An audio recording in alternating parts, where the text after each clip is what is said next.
Good morning and welcome to KidNuz, generously sponsored today by the Bricker family of McLean, Virginia, to wish a very happy birthday, one day early, to Allison and Peter, and to give a belated birthday shout out to Big Brother Sam. Your mom and dad are so proud of all of you. I'm Tori. Today is Friday, May 26, 2023. And we begin with millions of Americans getting a head start on summer. Today is a getaway day for the long Memorial Day weekend, which, at its heart, is a chance to remember and reflect on those who've given their lives in service to their country. But it's also an opportunity to get out of Dodge, and an epic travel surge involving planes, trains, and automobiles is expected. For the TSA, it could be a 1-2 punch. There's a shortage of air traffic controllers, yet there will likely be more travelers moving through airports this holiday weekend than any other Memorial Day weekend in the past 10 years. On Monday, when many people are making their way home, Major League Baseball will observe the day with a moment of silence and special uniforms.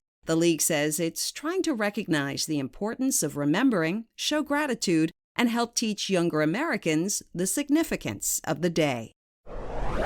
It's a scientific breakthrough that's straight out of science fiction. When an accident left 40-year-old Hartjan Oskum paralyzed 12 years ago, he thought he'd never walk again. Now, with the help of some pretty remarkable technology, he's able to get from point A to point B using his own 2 feet. In a study in the journal Nature, researchers explain how 2 implants have successfully restored communication between Hartjan's brain and his spinal cord. They liken it to a digital bridge where the patient's thoughts move through a processing unit he wears like a backpack to stimulate movement in his legs. The device allows him to walk about 100 yards and even upstairs. Not only that, after just 1 year of using the system, he's able to walk a few steps on his very own, even when it's turned off.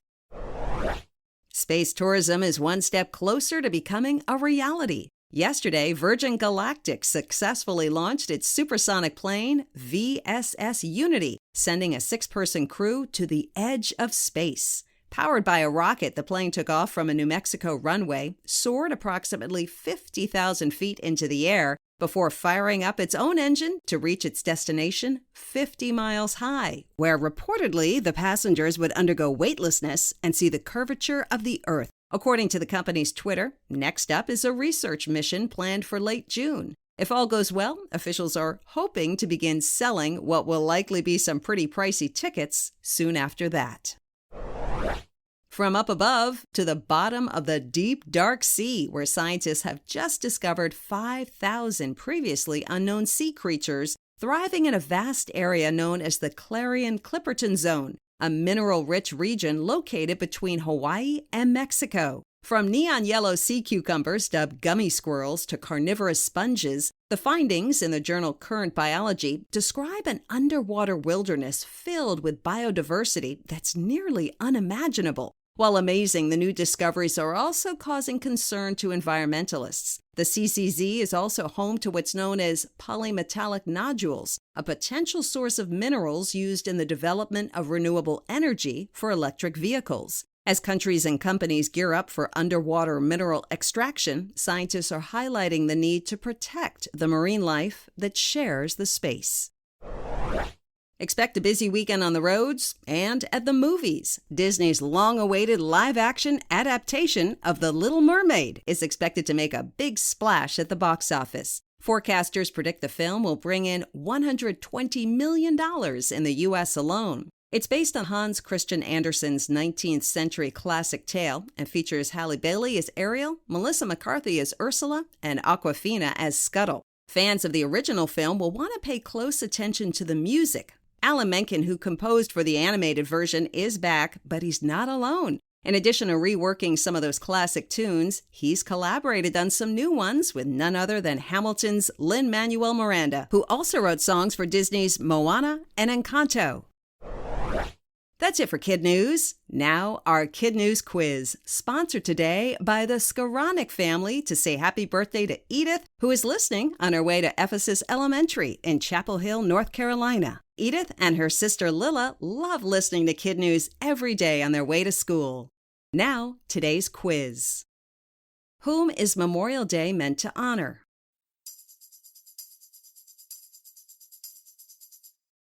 all those who've died in service to their country. How many implants did doctors place into a paralyzed man to help him regain the ability to walk? 2.